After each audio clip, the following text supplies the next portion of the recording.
Hey, Colin here. Today is the 2nd of June 2012, and today I'll be bringing you day 21 of the Dungeoneering series from All to the End. As you guys have clearly seen, these videos have not been daily, despite what the numbers say, and that's good. I like the way this is feeling now. I'm making videos when I want to make videos, and that's absolutely the way it should be, and I think the content will just be more interesting when I do it that way. So this is going to be day 21, and it is a warped floor that Gruely keyed for us. Thanks, Gruely. He's been doing a lot of keying for us, but again, it's one of those things where he's like 11 levels higher than myself, and there's an obvious gap in experience. So thanks for him for always helping out, and hopefully when we get a little bit higher up, we'll be able to do more. At the moment, he's actually 119 Dungeoneering. And I think he was 7.5 mil XP off 120 last night, but he didn't camp, he didn't bank all of his tokens, so he's got a good couple of days to go. But that would be pretty awesome. When Greeley hits 120, there will definitely be a video of that, as long as I am online at the time. Here's a quick little point. Right now we're stuck at a door, and I don't really have much to do, so instead of just standing around idle, I end up cutting some Grave Creeper and making some staffs out of it. Well, actually Cheese does, but he doesn't have the fletching level to make the staffs, so we just drops them on the ground. And why did we do that? Like, obviously cutting Grave Creeper is not an efficient thing to do if there's something to do, but if you have downtime, there's nothing wrong with it. In this floor, both Gruely and, yes, both Gruely, yeah, because you can see right there, Gruely has a hex. Gruely and Jacob are hexed, and then Cheese and myself and Dan, yeah, we're not hexed, so all three of us have CSBs. So making empowered fire staffs, if I have downtime and if they all have downtime, isn't a bad idea, because for all we know, we could run into a dreadnought boss, or if you run into a forgotten warrior, there's nothing wrong with having an extra switch, like having an empowered fire staff switch. However, like if there's a GD going on and you're cutting Grave Creepers, home teleporting, and making empowered fire staffs, that's not right. But this was just a warp floor that we did, and of course my phone goes off. It wouldn't be a video without one. Okay, so yeah, today is, no, what the fuck, my mind train of thought just totally went away. Nice job, Colin.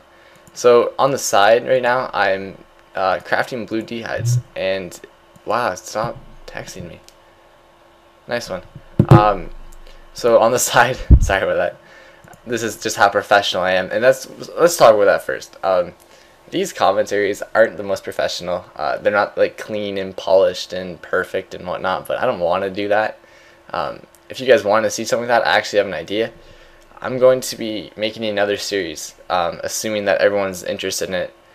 These are great. I love doing these. They're just like easy to do. They take a little effort, and I find that they're flowing a lot nicer now.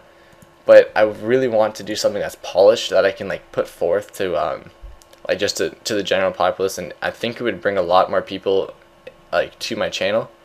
Is I want to do pro tips for every puzzle in Dungeoneering, and by that I mean like something that most people, like probably 50, 60, 80% of people don't do, but would improve their times or make it easier. The amount of people who have been like, oh, colored ferret's not doing it, oh, bookcase is not doing it. I soloed a mono last night just because I did it right. Like there's a lot of little tips and tricks that can be beneficial for most people in the majority of puzzles, and I think a series dedicated to that would be pretty much beneficial. It was actually suggested by Jacob, so let's give him props for that. So if you guys want to see something like that, put it in the comments. We got run into a 101 construction door, which kind of sucks, but fortunately for us, we found a mage bane on the ground. And again, if you are killing any monsters and any of the 6 major herbs pop up, those are Valerian, Magebane, and Lycopus, and then in the second series it's Sagewort, Wormwood, and Winter's Grip. If any of those 6 herbs pop up when you're killing monsters, you definitely want to pick them up, because there's nothing wrong with having a couple extra herbs in your inventory, because now there's no toolkit. It's not like you need to prod like mass cells. There's nothing wrong with having a couple extra herbs in your toolkit, because if you do run into a pot door, you can open it, especially if you're doing suicides, because leeches can be pretty picky about the 13%. So picking up herbs, always a great idea. Always keep an eye out for them. And if you do get one, the code is GH and then the name of the herb. Or if you're on Skype, just say I got a Lycopus or whatever. It's also can be beneficial to have ragers, as always. Ragering down bosses is a great way to do it. Some bosses can get absolutely torn. Like we had a Geomancer, and we'll sunder that down like 5 or 6 times, and then stick a Hex on it, and it just absolutely tears. Right now, actually, I'm getting a lot of XP in Dungeoneering. Last night was a bit hardcore. I don't know if I'm really maintaining that level of no lifing, but we started at about 6 p.m. after dinner, and we went until about 6 a.m. in the morning. The Skype call ended up being like 9.5 hours or something ridiculous. And I'd say we were averaging about 3 floors an hour, give or take. I think the fastest floor was something under 15, and the slowest floor was like 23 or something like that. And this was the best way to do it. And the downtime would be between circulating +1s, like people have to leave, and some people are like, oh, I'm done on my warp, so you're gonna have to get a different guy to come in to do occults or whatever. But there was a pretty good core group of people. Like if I'm dungeoning and I'm not with Jacob, it's bizarre. Like we pretty much do every dungeon together, and I believe we're gonna get 120 at about the same time. But he's been getting a lot more XP than me just because I've been doing a lot of suicides. But they've been slowing down, which is good. I haven't been PM'd all day to go do suicides, so this is new for me.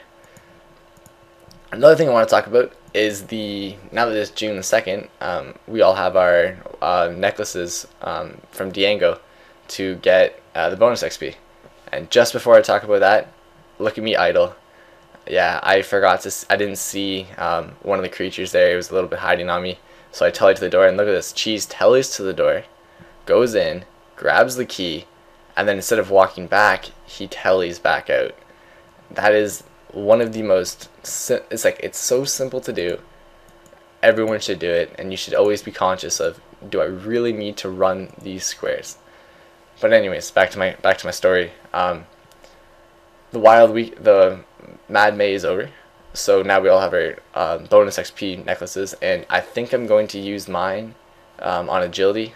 I doubt it's the most efficient. I know Jacob used all of his on blues and just made just summoned and got mad XP, like ridiculous XP per hour.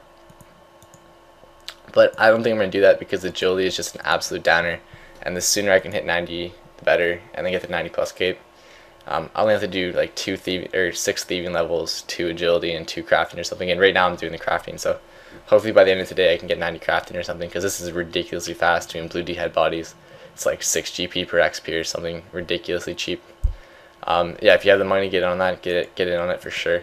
And if I'm being redundant on any points, my apologies, because I already recorded this commentary, and then I realized my mic wasn't working. Yeah, so I talked into my mic for 15 minutes, which wasn't recording, which was great. Let's talk about Devourer, because that's the boss that's just appeared. And as you're going to see here, I got comboed down instantly. It's a tough boss. There's a lot of things that can go wrong with it. If you're soloing it, good luck, you won't be able to. Maybe there's a method to do it, maybe there's not. When it talks, if you're praying melee, it's going to do this special thing that's going to heal itself. So be careful of that. And it can combo mass damage and trample you. Maging is the best way to do it. So those empowered fire staffs from the start were very beneficial. Soul splitting is a great way to do it. And this is the method. See how Jacob's standing near the middle? I'm trying to circle the Devourer around so that it gets pinned. And then Jacob moves over just at the right time to pin it. So right now, what's happening is the Devourer is trying to attack me with a melee combat style, and it's stuck on me.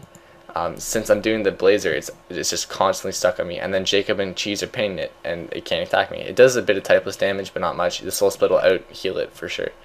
But as you can see, it is getting absolutely torn. Soul Split is just doing its work, and it's going to be down really quickly. If you can pull this off, it is the best way to do Devourer. Well, that I've seen. I've only done it probably 5 times. I'm sure I'll find a better way to do it later on. But as for right now, that's the most efficient way to do it. And this was a little joke that Cheese and I did because we were idle waiting for someone to do a door. I'm not sure who it was. But oh, Dan was just doing the last door in the floor.